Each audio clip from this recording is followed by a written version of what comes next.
Vous êtes à bord de l'Octopus. Continuons d'explorer les profondeurs de notre corps, de notre cœur et de notre esprit.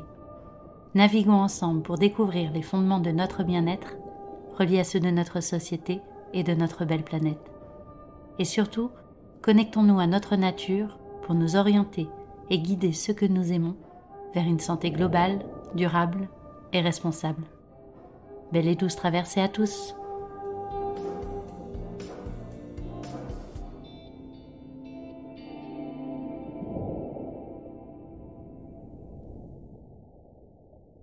Alors bonjour Aurélie, tu es la toute première interviewée pour le podcast Octopus, donc tu fais d'ailleurs intégralement partie puisque tu y animeras des chroniques tous les mois. Je suis donc d'autant plus ravie de prendre ce temps avec toi aujourd'hui pour te présenter. Est-ce que tu peux nous dire un peu plus qui tu es, ce que tu fais, nous présenter brièvement ton parcours? Merci Marine déjà de m'accueillir. Oui, avec plaisir. Surtout, c'est un vrai plaisir de participer avec toi à ce projet. Donc, en ce qui me concerne, je suis psychologue. Et en fait, plus précisément, j'ai un doctorat de psychologie clinique et psychopathologie de l'Université de Paris. En fait, j'ai toujours été intéressée aux soins et plus particulièrement aux liens entre le corps et l'esprit. Et entre mes études, ma thèse et mes premières années d'exercice, j'ai passé 12 ans en hématologie greffe à l'hôpital Saint-Louis. Et c'est là-bas que je me suis formée initialement à l'accompagnement de la maladie grave, au deuil et à la famille. Et que j'ai pu expérimenter aussi ce rapport entre le corps et l'esprit. En essayant d'accompagner les patients d'un point de vue psychologique, aux côtés de la médecine thérapeutique conventionnelle. J'ai pu voir et commencer à comprendre en fait ce qui pouvait aider d'un point de vue psychique. Et comme j'étais à l'époque déjà ouverte aux thérapies alternatives et que j'en faisais moi-même, j'ai testé des outils avec eux et j'ai vraiment commencé à découvrir l'incroyable capacité de résilience psychique qu'on peut avoir face à des événements de vie douloureux et notamment face à la maladie, et la capacité du corps à suivre l'esprit du côté de la guérison ou non en fonction de la position intérieure. Donc, du coup, en creusant un peu plus les mécanismes d'auto-guérison par la pensée que représente notamment l'effet placebo, qu'on connaît en tout cas de nom, tous, je pense, et aussi la symbolique des messages intérieurs, que sont les émotions, les symptômes ou les rêves, j'ai pu observer dans la pratique, donc sur le terrain, qu'il y avait une intelligence intérieure, corporelle, plus vaste que nos mécanismes biochimiques, qui pouvaient entrer en action dans certaines conditions. Et en découvrant ça, j'ai juste voulu comprendre, développer et puis surtout transmettre tout ça. Ok, donc ouais, ce qui t'a vraiment aussi animé, c'est justement de voir ce pouvoir de l'esprit sur le corps dans ta pratique en tant que psychologue, de ce que je comprends. Donc ça, c'est un aspect de la psychologie. Et est-ce que tu peux nous dire en quelques mots qu'est-ce que la psychologie, qu'est-ce que c'est d'être psychologue au-delà de cet aspect? Alors, pour moi, la psychologie, je vais la définir brièvement, mais c'est la science des émotions et du mental. Elle nous apprend, en tout cas, qu'on est conscient que d'une seule petite partie de nous-mêmes, et elle nous aide à contacter la partie que l'on ne connaît pas, que l'on ne voit pas ou que l'on ne reconnaît pas, qui se loge dans ce qu'on appelle l'inconscient. Et en plus de ça, elle nous aide à apaiser nos souffrances personnelles et relationnelles. En gros, brièvement, c'est ça la psychologie. Ok. Et qu'est-ce qu'on peut faire comme différence entre un psychologue et un psychiatre, par exemple? Alors, la psychiatrie, c'est une discipline médicale, hein, donc c'est assez différent, mais c'est vrai que les gens ont tendance à les confondre entre psychiatre, psychologue, psychothérapeute, psychanalyste. Ils sont perdus et c'est souvent d'ailleurs une question qu'on me pose. Donc, la psychiatrie est une discipline médicale. Il faut donc être médecin pour pouvoir se spécialiser en psychiatrie. Donc, c'est d'abord un cursus de médecine générale qui se spécialise ensuite en psychiatrie. Du coup, le psychiatre, il peut prescrire des médicaments Et il est le plus souvent sollicité pour des troubles graves de la personnalité, tels que la schizophrénie, paranoïa, bipolarité, les troubles obsessionnels compulsifs, les phobies, les mélancolies. Donc des choses assez lourdes qui peuvent, pour certaines, tout le temps et pour d'autres, de temps en temps, nécessiter la prescription de médicaments. Et en France, le psychiatre est remboursé par la sécurité sociale, au moins en partie, alors que le psychologue qui n'est pas médecin, lui, ne va pas être remboursé. Et du coup, il ne peut pas, comme il n'est pas médecin, il ne peut pas prescrire non plus de médicaments.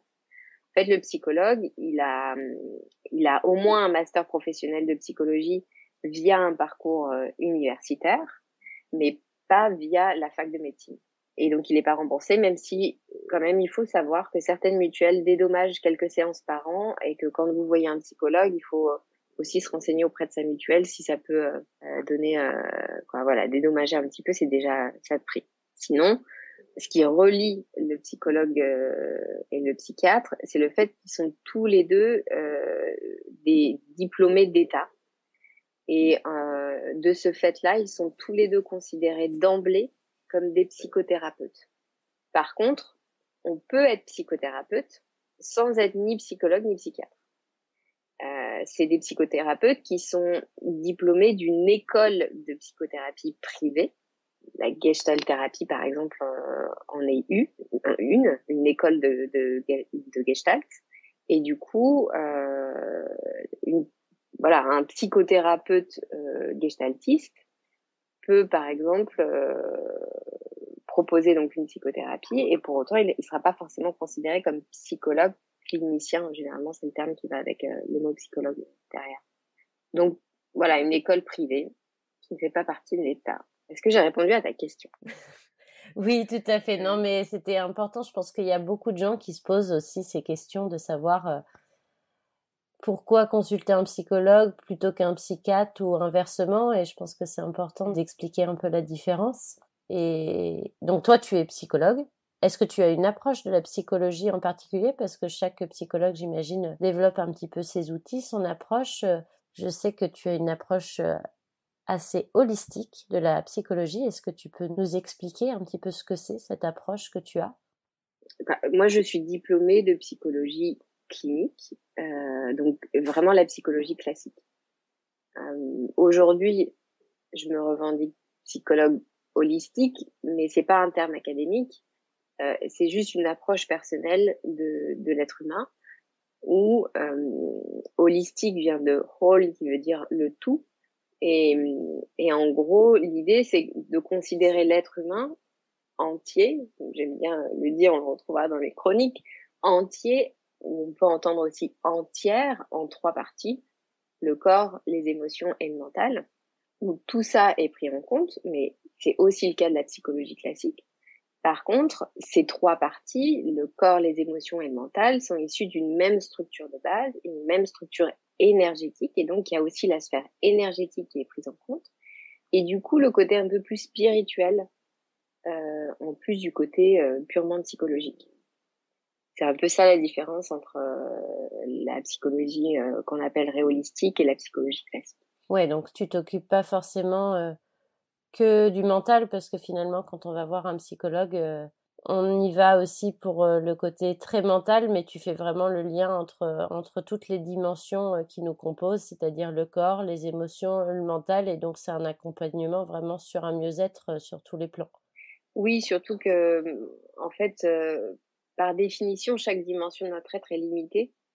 Pas forcément de manière systématique pour chaque personne, mais par exemple, quelqu'un va avoir développé la sphère mentale, un autre va avoir développé la sphère corporelle et va potentiellement, par exemple, être plus en contact avec la partie la plus profonde de lui, que moi j'appelle l'essence, via le corps ou via la pensée ou via les émotions, pour les personnes qui sont très sensibles. Il y a d'autres personnes qui vont sentir les énergies. Et du coup, en fait, pouvoir proposer un accès à la partie la plus profonde de soi à différents niveaux élargit la possibilité d'aider la personne de manière la plus adaptée possible à son cas et potentiellement via la voie d'accès la plus facile commencer à développer les autres dimensions qui se sont refermées parce qu'elles ont souffert ou qui n'ont pas été développées parce qu'on leur a pas transmis cette partie-là de la connaissance de soi. Ouais, du coup, ça donne un panel d'accès à soi plus vaste. Ok. Et là, moi, je me pose une question parce que, en fait, finalement, il est souvent difficile de savoir si on a besoin d'un psychologue, si ça peut nous aider. On peut avoir des formes de résistance pour faire la démarche de consulter un psy. Pourquoi, finalement, consulter un psychologue et pour quel type de problématique? Alors, ouais, une bonne question. Alors, on entend souvent dire, moi, je veux pas aller chez le psychologue, je suis pas fou. Contrairement à ce qu'on pourrait penser, mais c'est aussi la confusion entre psychiatrie et psychologie. Les psychologues ne sont pas adaptés entre guillemets aux fous. Bien évidemment, c'est un mot qui ne veut pas dire grand-chose, mais parce que le psychologue ne prescrit pas de médicaments, il ne va pas pouvoir, en tout cas, être présent dans les premières nécessités d'un trouble de la personnalité lourd, tels que ceux qu'on a cités tout à l'heure. Donc, ceux qu'on appellerait les fous de manière ignorante, hein, bien évidemment, mais comme la schizophrénie, la paranoïa, et puis d'une manière violente aussi, parce que dire de quelqu'un qui souffre d'un trouble de la schizophrénie ou de la bipolarité qu'il est fou, c'est extrêmement violent. Mais bon, ceux qu'on pourrait appeler comme ça par ignorance, moi, je vais pas pouvoir les aider. En tout cas, pas sans l'accompagnement d'un psychiatre à côté et en première intention. Parce que, en fait, s'ils ne sont pas stabilisés dans leurs symptômes, notamment dans des psychoses lourdes, s'il y a des délires, s'il y a une perte de contact avec la réalité, moi, je vais avoir du mal à travailler avec eux. Et pour le coup, j'ai déjà expérimenté ça, puisque j'ai eu des occasions où on m'a demandé de l'aide et bien évidemment, j'ai voulu faire tout ce que je pouvais pour aider ces personnes et j'ai réalisé que même si j'essayais d'utiliser des techniques d'ancrage pour ramener à la réalité, de manière encore une fois un peu trop ignorante et maladroite, il y a des moments où je voyais que ça accentuait les symptômes. Et donc ça a été vraiment une vraie leçon importante, que la méthode que j'utilise et les techniques que j'utilise trouvent leurs limites à cet endroit-là. Il y a des personnes avec une structure de personnalité qui pourront pas bénéficier ou on n'arrivera pas à aller aussi loin qu'avec les autres personnes, parce que je prends aussi en compte la réalité pour prendre conscience de certaines choses et pour se voir différemment, notamment à travers les paroles, les yeux de l'autre et les interactions avec l'autre. Et si on peut pas prendre ça en compte dans la thérapie, finalement, la personne utilise même potentiellement ce que je dis, le retourne et alimente son délire ou voilà la situation. Et pour le coup, c'est pas efficace. Par contre, d'un autre côté, un psychologue est vraiment très adapté pour aider une personne lambda sur ce qu'elle vit et mieux accepter les différentes épreuves qu'elle traverse.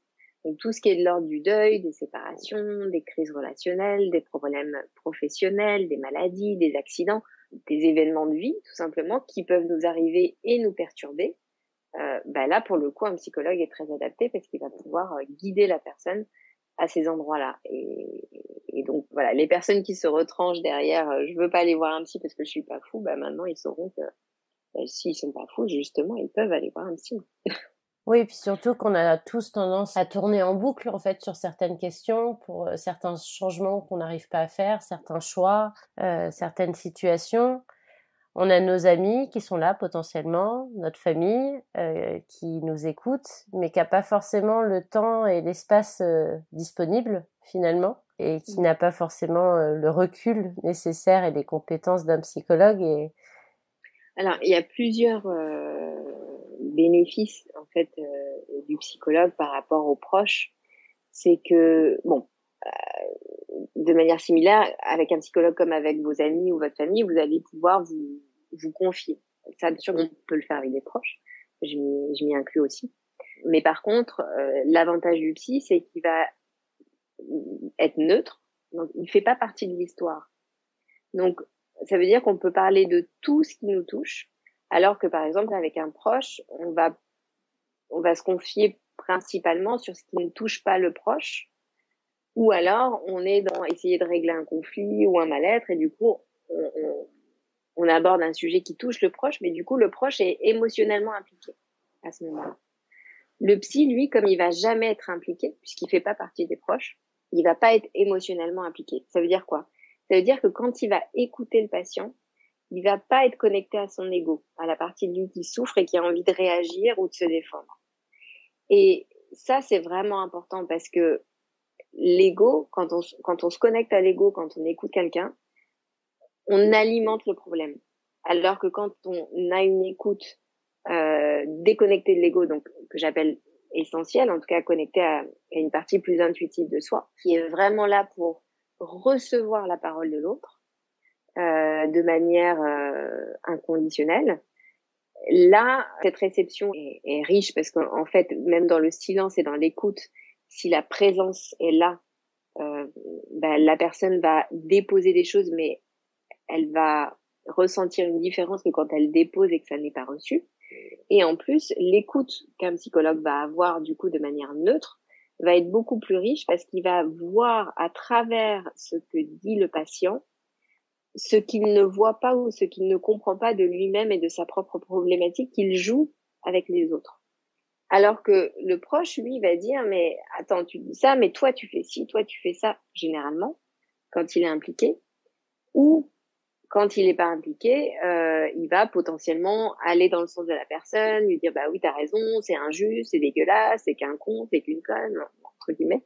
Pardon pour les gros mots, mais, et en fait, à ce moment-là, si la personne fuit cette situation en ne se remettant pas en question, ça veut dire en ne regardant pas là où elle a quelque chose à retirer de cette situation pour mieux se comprendre et pour mieux se développer, elle va passer à côté d'une leçon de vie, d'une opportunité pour grandir. Parce que la vie, elle nous apporte ces épreuves, elle nous apporte ces situations qui ne nous conviennent pas ou qui nous mettent en souffrance pour pouvoir grandir. Le mot crise, d'ailleurs, c'est vraiment l'association du chaos et de l'opportunité. Donc c'est quelque chose qui vient déconstruire, qui vient attaquer, mais qui est une opportunité pour en ressortir encore plus fort. Donc ça, c'est quelque chose que peu de proches vont pouvoir faire. Et s'ils ont eux-mêmes fait un travail sur eux, ou ils ont beaucoup lu, ou ils ont une sensibilité psychologique, ils vont potentiellement pouvoir le faire. Mais ça n'ira jamais aussi loin parce que la neutralité ne sera jamais aussi grande qu'avec un psychologue. Et pour moi, le rôle vraiment phare du psychologue, c'est de permettre au patient de reprendre sa responsabilité et non pas sa culpabilité, c'est-à-dire de comprendre qu'à son endroit, il peut changer les choses, mais qu'il doit prendre cette responsabilité pour pouvoir changer les choses. D'accord, donc ouais, donc là tu nous as donc parlé de la limite de l'aide de nos proches. Tu as parlé aussi de la limite de l'aide d'un psychologue sur certains troubles, sur certaines pathologies. En tant que psychologue, est-ce qu'il t'arrive de rediriger vers de la médecine générale pour certains troubles aussi, et en quoi la psychologie et la médecine générale du coup peuvent être complémentaires?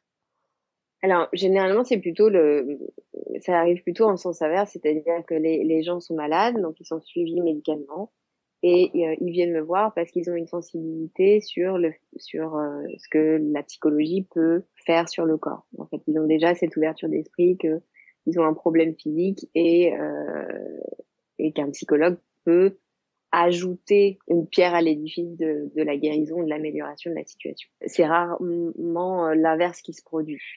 Alors, j'y pensais pas, mais c'est vrai que j'ai tendance à, quand je vois que mes patients traversent des situations très douloureuses, de plus en plus, il est vrai, je conseille d'aller voir un naturopathe parce que je sais que dans ces situations de vie douloureuses, on se vide complètement en énergie et que la sphère mentale y est pour beaucoup, mais que du coup, comme on est mal intérieurement, on a tendance à se laisser aller, à aller vers de la nourriture réconfortante, à dormir moins bien ou moins longtemps, à faire moins d'exercice parce qu'on n'a pas le temps. Il y a plein de choses qu'on délaisse de soi et qui du coup ont une répercussion sur le corps. Sans compter le fait que l'état émotionnel impacte aussi directement le corps dans ses systèmes physiologiques. Mais ça, un naturopathe sera mieux adapté pour en parler que moi. Et du coup, dans ces moments-là, oui, c'est vrai que je dirige souvent vers la naturopathie, mais pas forcément vers la médecine conventionnelle. Tu vois, c'est plus une question d'énergie. Et du coup, on est plus en prévention de la maladie. Et pour moi, la personne qui est la plus adaptée à la prévention de la maladie, c'est le naturopathe qui s'intéresse à la santé plus qu'à la maladie. Alors que si la personne est déjà malade, comme je te disais, généralement, elle a déjà son médecin, elle a déjà ses traitements. Ok, ouais, mais je vois très bien parce que moi, je sais que si je parle de mon cas personnel, j'ai été consulter un naturopathe et j'ai vraiment vu le fait de changer mon alimentation, mon hygiène de vie, etc. sur une certaine période. Ça avait complètement changé mon état d'esprit et j'avais retrouvé beaucoup d'énergie, point de vue psychique et inversement, tu vois. Quand il y a des fois, je prends soin de mon alimentation, etc., mais que ça va pas pour plein de raisons au niveau mental, bah là, le psychologue m'aide aussi à retrouver cette énergie parce que finalement, c'est pas au niveau corporel que ça se passe, mais c'est vraiment au niveau mental, quoi. Donc, on voit vraiment l'interdépendance entre les deux. Oui, mais c'est vraiment important de souligner cette interdépendance parce que pour le coup, bah moi aussi, je l'ai expérimenté et je conseille pas les naturopathes pour rien. Suite à mon accouchement, j'ai été on va dire dans un état énergétique proche du vide. Et j'avais beau faire de la thérapie, parce que ça, c'est pour moi l'outil le plus facile d'accès, ça suffisait pas. Et tant que je me suis pas pris en charge physiquement, par l'alimentation, par des compléments alimentaires, par une nouvelle hygiène de vie, grâce à d'ailleurs Sheila qui va aussi participer à ce projet, qui est naturopathe.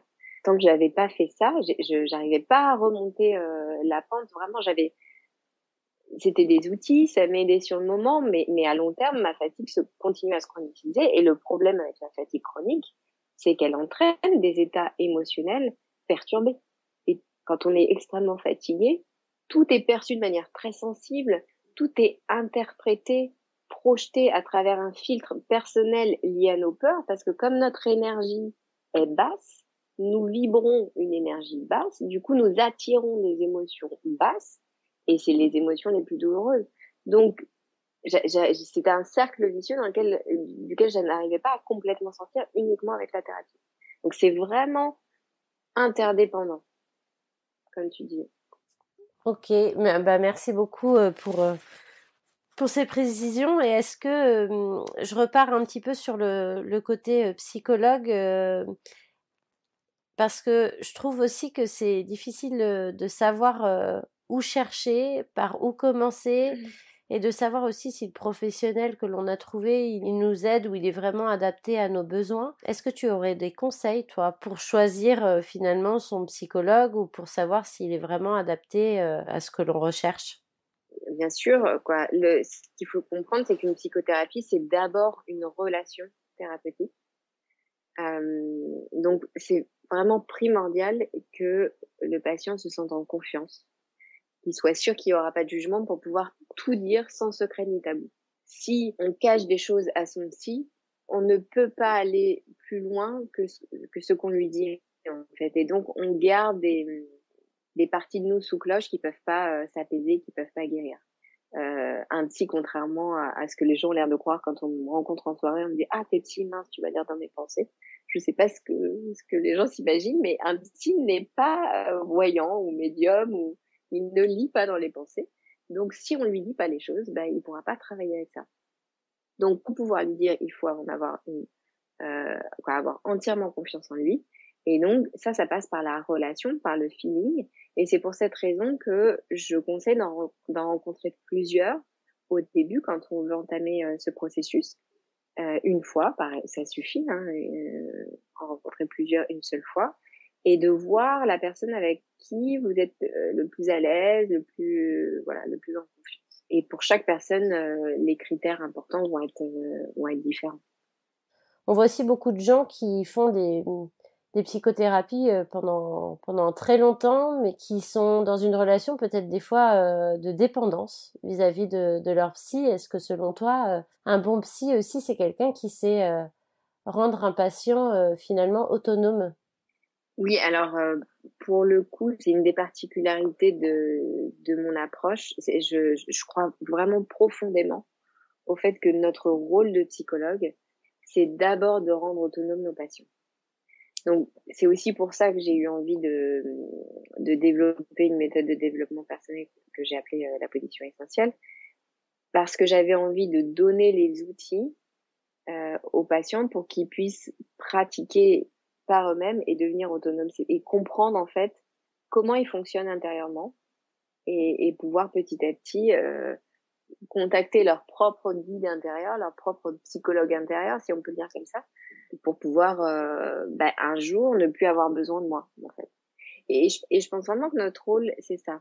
Malheureusement, on entend souvent des situations de psychologie, on va dire un peu plus classique, où les personnes expliquent qu'elles ont été très longtemps en thérapie, que non seulement mettre un terme à la thérapie ça a été compliqué, mais qu'il y avait cette idée que le thérapeute parlait pas trop. On est d'accord, tout le monde reconnaîtra, je suis en train de parler de la psychanalyse par exemple, qui est une technique plus classique et plus silencieuse, qui a complètement ses avantages, mais qui relève pas d'apprendre au patient à se connaître, lui donner des outils, des techniques, des exercices pour que à un moment donné, il chope le truc, il dit ah mais c'est comme ça que ça fonctionne, ah ben je ressens que ça m'aide et ça m'aide pas, et pour pouvoir ensuite le faire de son côté. Du coup ça peut peut-être créer une dépendance plus importante, ce qui peut peut-être aussi expliquer que les psychanalystes peuvent durer parfois très longtemps.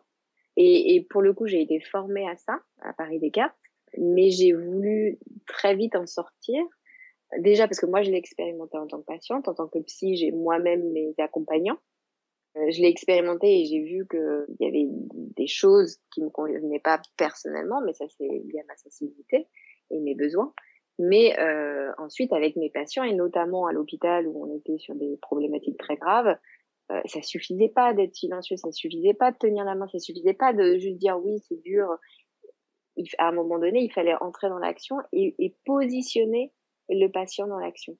Et petit à petit, ça m'a permis d'intégrer de plus en plus cette croyance ou ce besoin de rendre autonomes mes patients et de me dire que finalement, l'endroit où je les aide le plus, comme dirait un proverbe, c'est pas de pêcher pour eux, mais de les apprendre à pêcher.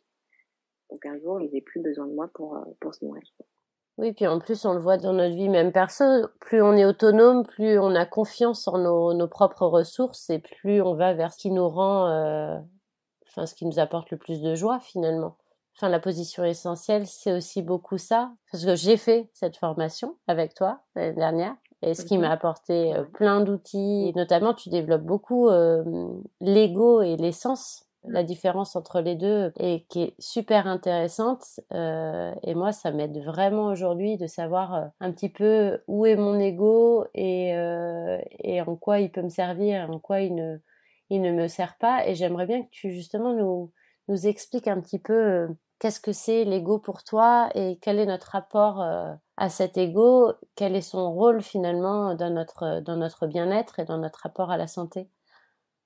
Alors, l'ego, on pourrait le définir comme l'accumulation de tous les conditionnements extérieurs. Donc, l'ego, c'est la partie de nous socialement conditionnée. C'est la partie de nous qui dit la société veut, la société désire ou met en valeur telle et telle chose.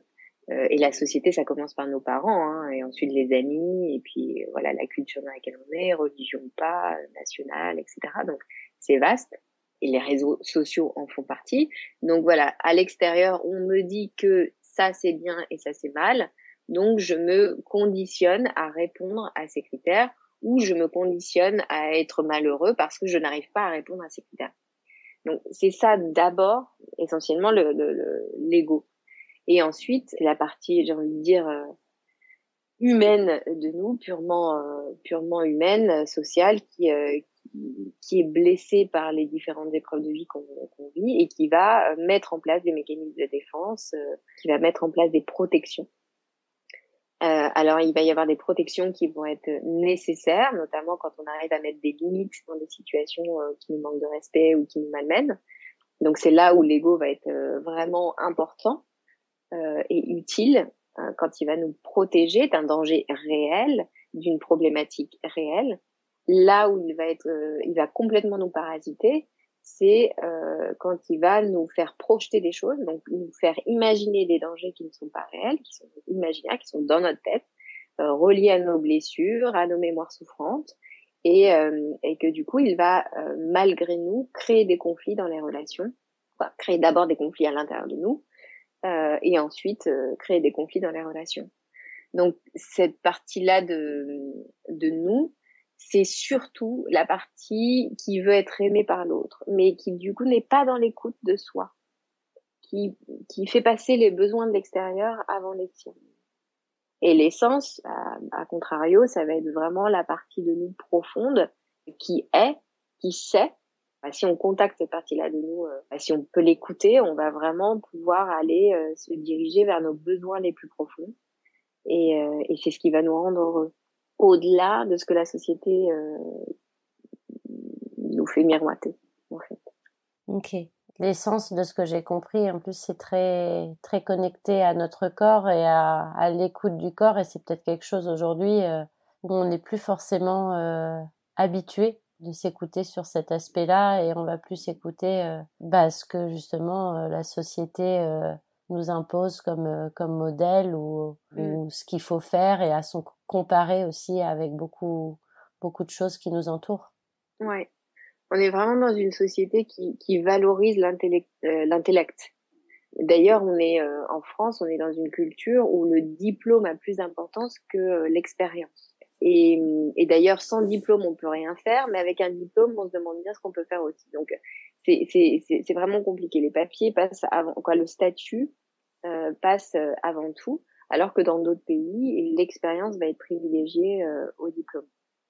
Donc c'est aussi, on est culturellement codifiés. Nos égos sont culturellement codifiés.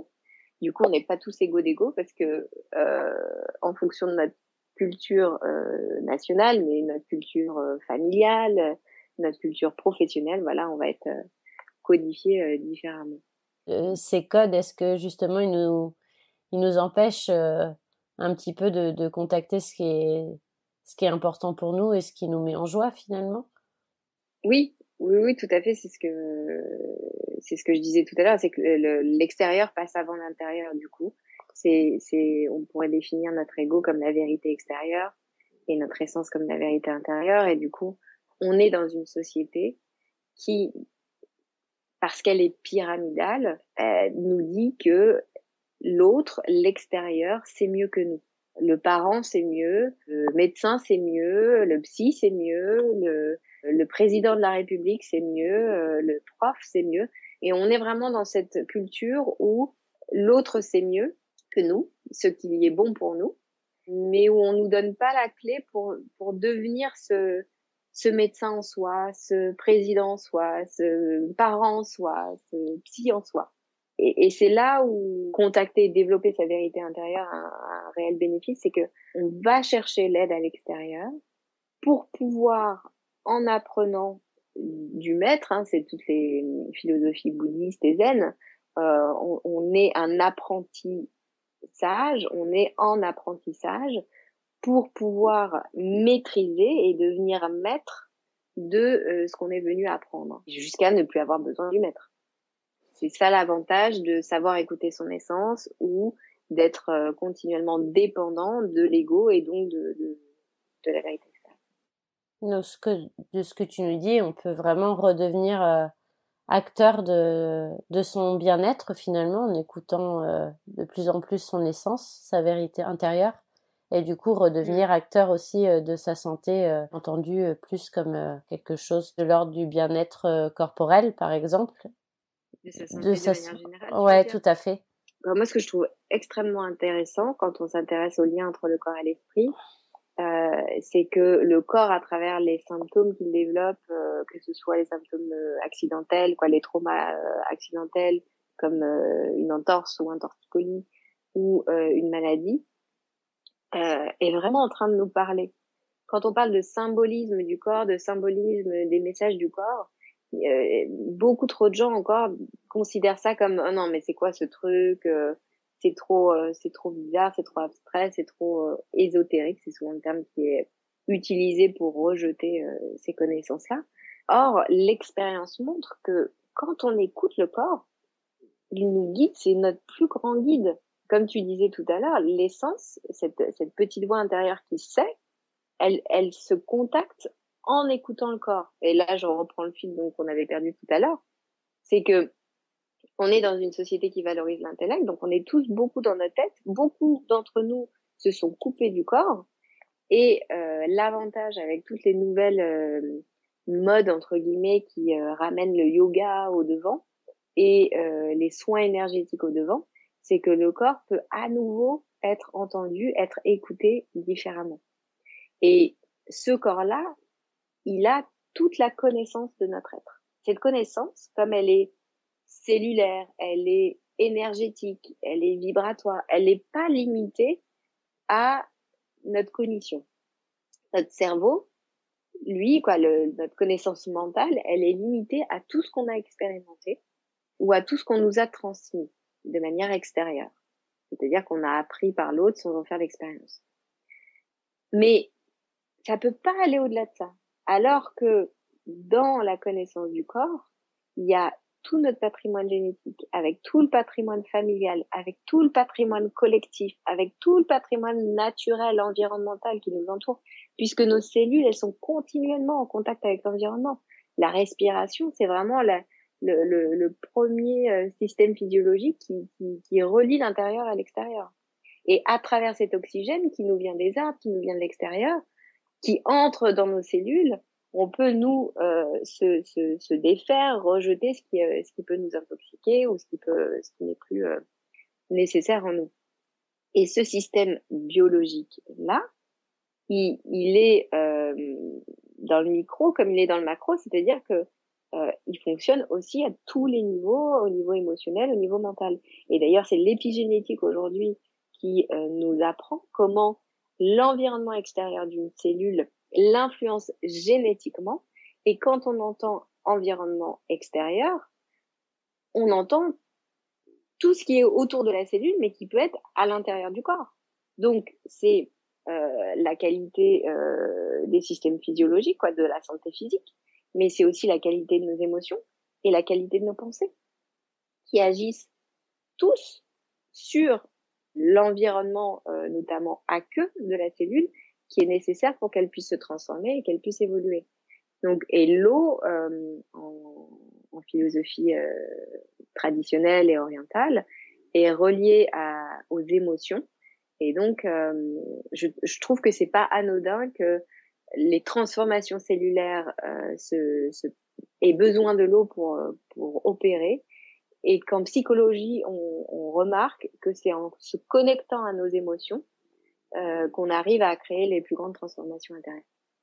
Et c'est d'ailleurs ce que tu proposes pas mal dans ta formation, la position essentielle, cette approche de connexion aux émotions et au corps qu'on ne trouve pas dans une consultation de psychologie classique forcément. C'est ça, c'est que si le psychologue ne propose pas d'hypnose, par exemple, la thérapie classique peut rester sur une thérapie par la parole, qui a encore une fois plein d'avantages et qui est extrêmement intéressante, mais qui risque de laisser le patient uniquement à patauger dans la dimension mentale, on va dire. Et alors, pour le coup, dans le mental, on peut clairement tourner en rond. Ouais. Mais il y a des techniques psychocorporelles qui existent, telles que l'hypnose, la méditation, la sophrologie, qui sont des techniques où on va on va descendre la conscience de la tête vers le corps. Donc, c'est toutes ces techniques que beaucoup de gens connaissent déjà, où on respire tranquillement, on ferme les yeux et on commence à faire attention à ce qu'on ressent physiquement. On n'est plus porté vers l'environnement extérieur ou vers ce qui se passe dans notre tête, mais on se concentre sur ce qu'on ressent physiquement.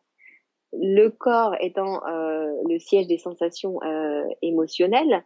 Par exemple, quand vous êtes angoissé, vous pouvez ressentir une boule dans la gorge, un nœud dans le ventre, ou quand vous êtes triste, vous pouvez sentir des tensions dans le visage, au niveau des trapèzes. Enfin, voilà, quand on a des émotions, on est intimement connecté. Le corps réagit tout de suite. Et de ce fait, quand on peut focaliser son attention sur la sensation physique, en fait, grâce à ça, on peut connecter avec l'émotion.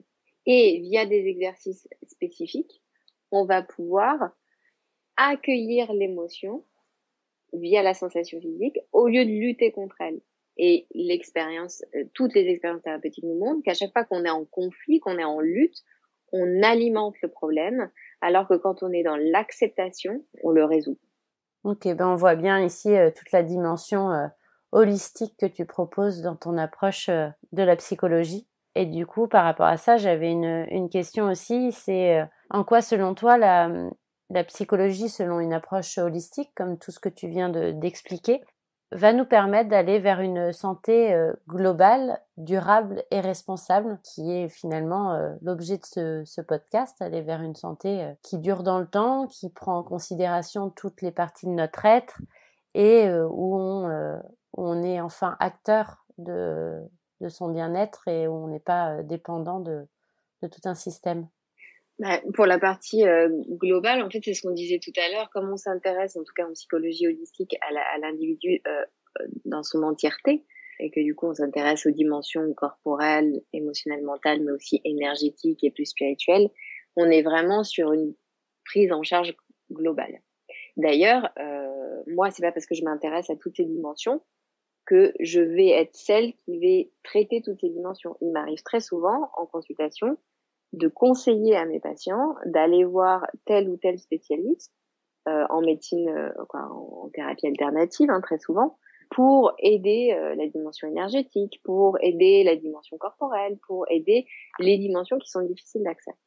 D'ailleurs, en parlant de ça, j'avais, pour rebondir sur les troubles obsessionnels compulsifs, qui était une des limites que je rencontrais avec ma méthode, aujourd'hui, j'ai découvert une technique neurosensorielle qui est issue de la méthode Cartan et qui s'appelle le training neurosensoriel, donc qui est encore un autre type de soins de thérapie qui peut apaiser les angoisses qui sont très fortes dans les troubles obsessionnels compulsifs. Et du coup, en apaisant les angoisses, aider la thérapie à aller dans la direction, dans la meilleure direction pour le patient. Donc c'est global parce que le psychologue holistique va écouter toutes les dimensions de l'être, mais en plus parce que du coup, on va aussi se référer à des thérapeutes alternatifs qui vont pouvoir accompagner le travail psy. Donc ça, c'est pour la globalité. Et puis pour la durabilité, bien évidemment que si on est à l'écoute de toutes les dimensions et qu'on on partialise pas le patient, c'est qu'on n'est pas juste en train de regarder un tout petit bout de lui, il va y avoir moins ce qu'on observe parfois des déplacements de symptômes. Tu sais, on s'occupe d'un symptôme, mais on s'occupe plus du symptôme que de la cause du symptôme. Et du coup, on arrive à éradiquer le symptôme, et du coup, il y a un autre symptôme qui apparaît. Ouais, mais c'est d'ailleurs ce qu'on voit pas mal en naturopathie, c'est justement ne pas se limiter aux symptômes, mais aller chercher vraiment la cause de ce qui a créé nos troubles. Oui, tout à fait. Et c'est pour ça que pour moi, la naturopathie est vraiment complémentaire avec mon approche. Et du coup, quand on prend en charge toutes ces dimensions, bien sûr que quand on arrive à atteindre un mieux-être, il est durable parce que il prend en compte toutes les dimensions de la personne. Et puis pour la responsabilité, pour le coup, alors s'il y a quelque chose qui est au cœur de la méthode que j'utilise, c'est la responsabilité. Je dissocie bien, par contre, la responsabilité de la culpabilité. Pour moi, être responsable, c'est être conscient qu'on est à la source de tout ce qu'on vit, de tout ce qu'on agit, de tout ce qu'on transforme et de tout ce qu'on attire aussi, contrairement à la culpabilité où on est fautif ou victime. Voilà, on est plus dans des notions de justice dans la culpabilité et dans la responsabilité, on est plus dans des notions de justesse. C'est-à-dire qu'on est que tout ce qui nous arrive est ajusté à quelque chose qu'on doit comprendre, développer et faire grandir en soi. Du coup, on peut redevenir acteur de tout ce qui nous arrive, même quand ça nous blesse, même quand on trouve ça injuste. Et si le problème, entre guillemets, parce que c'est pas une question de problème, mais de prise de conscience, ne vient pas que de l'extérieur, mais a aussi une présence à l'intérieur, on peut aussi agir sur ce problème. S'il vient uniquement de l'extérieur, on peut pas y avoir accès. Donc, C'est l'avantage de cette notion de responsabilité dans la santé de manière générale, qu'elle soit psychique ou physique. Je pense que tant qu'on ne reprend pas la responsabilité de tout ce que l'on vit et qu'on ne se remet pas en question face à un symptôme physique, émotionnel, mental, énergétique, peu importe, voyez-le comme vous voulez, on ne peut pas apaiser le problème de manière durable. C'est pour ça que ce podcast m'a énormément parlé tout de suite et que j'ai voulu y participer. En effet, globalité, durabilité, responsabilité sont vraiment des valeurs qui vont ensemble. Et tu parlais aussi du coup de redevenir acteur via cette responsabilité. On peut être acteur à son niveau, c'est-à-dire pour sa sphère personnelle, mais on est aussi dépendant de notre sphère relationnelle, sociale, environnementale. Là, on a beaucoup parlé de notre santé à nous. Et quel lien tu peux faire entre notre santé personnelle et la santé environnementale? Alors, il y a 2 images qui peuvent nous aider, je pense, pour faire le lien. La première image que j'aime bien utiliser, c'est l'image du masque à oxygène dans l'avion. On sait tous et on le remet pas en question parce qu'on nous l'a appris, on nous l'a répété X fois à chaque fois qu'on allait dans l'avion, que s'il y a un problème dans l'avion, on va devoir mettre son propre masque à oxygène en premier avant de le mettre sur son enfant. Parce que, en gros, si le temps qu'on met le masque à oxygène à l'enfant, nous, on est en train de tomber dans les pommes, on va pas pouvoir l'aider plus que le masque à oxygène. Alors que si on met son propre masque à oxygène et qu'on met ensuite le masque à oxygène à l'enfant, nous, on a vraiment toutes ces capacités pour pouvoir faire ce qu'il faut pour sa sécurité. Et même s'il perd connaissance, avec le masque à oxygène, il va revenir. Donc, on sait que pour la survie, il va d'abord falloir s'occuper de soi pour pouvoir s'occuper de l'autre. Donc, ça, c'est intégré pour tout le monde, on le remet même plus en question. Mais par contre, on fait pas le lien avec la psychologie. Et ça marche exactement de la même manière. Si on n'est pas bien, soi, on peut pas aider les autres. Ou, en tout cas, ce qu'on essaye de faire pour les autres va tomber à côté. Parce que on n'est déjà pas connecté avec soi. Comment on peut être connecté avec l'autre? C'est beaucoup plus dur d'être connecté avec l'autre. Donc, déjà, travaillons la connexion avec soi. Déjà, comprenons toutes les subtilités des conflits intérieurs. Quand je dis conflit, c'est qu'il y a quand même tellement de situations où on se dit j'ai envie, j'ai pas envie, qu'est-ce que j'écoute? C'est déjà assez compliqué. Alors, en plus, pouvoir écouter l'autre quand il nous dit j'ai envie, j'ai pas envie et pouvoir l'accueillir dans cette contradiction, c'est même pas la peine si on l'a pas déjà accepté en soi. Donc, on a tous besoin d'être bien, d'être en harmonie intérieurement pour pouvoir être vraiment en harmonie avec les besoins de l'autre. Et pas ce qu'on projette sur l'autre, pas notre besoin projeté sur l'autre, en mode moi j'ai besoin de ça, ou moi j'ai envie de ça, donc je lui donne ça. Mais non, en mode je m'ouvre à toi avec tout ce qui est d'inconnu pour moi parce que tu es différent de moi par définition. Et je vais essayer vraiment d'entendre la subtilité de tes besoins que je ne connais pas puisque je ne les partage pas forcément. Et je vais essayer de t'apporter ce dont tu as besoin, en tout cas à la mesure de ce que je peux. Ça, c'est vraiment important de comprendre que si on doit être bien pour être bien après socialement avec les autres, si on le considère à un niveau micro, c'est-à-dire qu'à un niveau macro, ça fonctionne aussi. Et là, tu as parlé de la sphère relationnelle et du coup, j'allais te poser la question de la sphère environnementale et de la planète finalement. Quel lien tu fais entre santé personnelle et santé planétaire? Bah alors, la santé planétaire, je pense qu'on a tous compris qu'on ne pourrait pas la faire bouger si on s'associait pas collectivement. Alors, on a tous essayé à notre niveau de trier nos déchets, de manger plus bio, voilà. Mais en fait, il y a un moment donné où ça doit être au niveau global que ça bouge. Ce qui ne veut pas dire qu'on doit arrêter nos mouvements individuels. Mais pour que le collectif fonctionne bien, il faut bien d'abord que les relations soient harmonieuses. Donc, si l'individu est en harmonie, qu'il peut créer des relations harmonieuses, que ces relations harmonieuses peuvent s'associer en collectif harmonieux. Tous les fruits qui vont sortir de ce collectif harmonieux va être en harmonie. Et l'harmonie, c'est la base de la nature.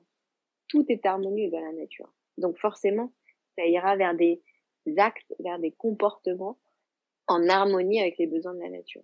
Et en physique quantique, l'autre image qui est aidante aussi pour comprendre ça, C'est qu'en physique quantique, on dit que quand elle s'intéresse aux ondes et aux lois de l'univers, notamment à tout ce qui est loi de l'attraction. Et la physique quantique nous enseigne qu'on attire ce qu'on émane. Donc, si en soi, on est complètement en conflit, on va forcément émaner des relations conflictuelles, des situations conflictuelles. Et quand j'entends conflictuel, c'est pas forcément s'engueuler, c'est potentiellement le chaos et potentiellement la guerre à un niveau plus vaste et plus général. Donc, si on veut la paix dans le monde, là, ça peut sonner un peu plus hippie, mais pourquoi pas? Si on veut la paix dans le monde, il y a un moment donné où il va falloir savoir d'abord commencer par faire la paix en soi. Parce que si on attire ce qu'on émane, il faut d'abord vibrer la paix pour pouvoir attirer la paix. Si on vibre que du conflit, on n'arrivera jamais à obtenir autre chose que du conflit à l'extérieur. Et donc, tout ce qu'on verra à la télé, tout ce qu'on entendra à la radio, tout ce que les autres nous amèneront par leur discours, seront teintés de conflit. Mais c'est aussi, et c'est ce que la physique quantique nous apprend, à l'image de ce qu'on a à entendre, de ce qui se passe à l'intérieur de nous. Donc, on a tous une responsabilité, je pense, à développer la paix en nous pour pouvoir, à un moment donné, que la bascule, c'est un peu comme cette épidémie de Covid. Il faut 60% de la population atteinte pour que le collectif soit immunisé. Mais j'ai envie de dire que le jour où on aura atteint un endroit de bascule en termes de paix intérieure, ça pourra potentiellement faire basculer les choses pour le collectif vers la paix. Mais bon, ça a l'air un peu hippie ou utopique aujourd'hui, ce que je peux complètement comprendre parce qu'on est très très loin de tout ça. Mais si on peut commencer déjà à se poser la question et réfléchir et à se dire ok, je vais essayer de m'apaiser, je pense que on va quand même dans la bonne direction. Ouais, et puis en plus de ça, c'est de dire que justement cette envie et ce besoin de s'occuper de soi, c'est pas égoïste et aussi s'occuper des autres et de la planète finalement quand c'est bien fait. Eh bien, merci beaucoup Aurélie. Franchement, c'était trop intéressant. J'aimerais bien que tu nous dises un petit mot de fin, peut-être une citation que tu aimes bien ou quelque chose pour conclure cette interview. Alors, il y a une citation que j'affectionne particulièrement, peut-être aussi parce que au début de ma vie, j'étais toujours en retard, mais c'est prendre son temps est le chemin le plus rapide. Et en fait, à travers cette citation, il y a vraiment toute la présence, toute la connexion à l'instant présent, à la conscience de soi, qui est ok, je suis en train de faire une tâche, je m'y mets à 100%. Et voilà, j'arrête le reste dans ma tête, je me concentre, donc j'arrête le mental, je suis efficace dans ce que je fais. Et du coup, ce que je vais faire va être fait une bonne fois pour toutes, bien. Et je n'aurai plus besoin d'y revenir. Et ça permet du coup de gagner du temps parce qu'on n'a pas besoin de faire des allers-retours pour corriger. Et c'est un grand-père, le grand-père de mon conjoint qui disait ça tout le temps, il paraît. Il disait ça à sa femme, habille-moi lentement, je suis pressée. Et c'est exactement la même conception. Oh, c'est trop beau. Merci beaucoup Aurélie, j'étais vraiment ravie de t'avoir avec moi aujourd'hui et de toute façon on te réécoute très vite sur Octopus. Et oui, avec plaisir. Je t'embrasse, je te souhaite une très belle journée et merci encore. De rien. À bientôt, à très vite. Et c'est ici que nous faisons escale. Retrouvez le résumé des intervenants de cet épisode, ainsi que quelques références pour aller plus loin, sur le compte Instagram ou sur le site internet The Octopush. Si vous avez aimé l'extrait musical de ce générique, je vous invite à écouter l'artiste Brioche, qui prend soin d'apporter douceur et poésie à nos petites ouïes. Et enfin, si votre voyage à bord de l'Octopus a été apprécié, n'hésitez pas à offrir des cœurs sur vos applications préférées. À bientôt!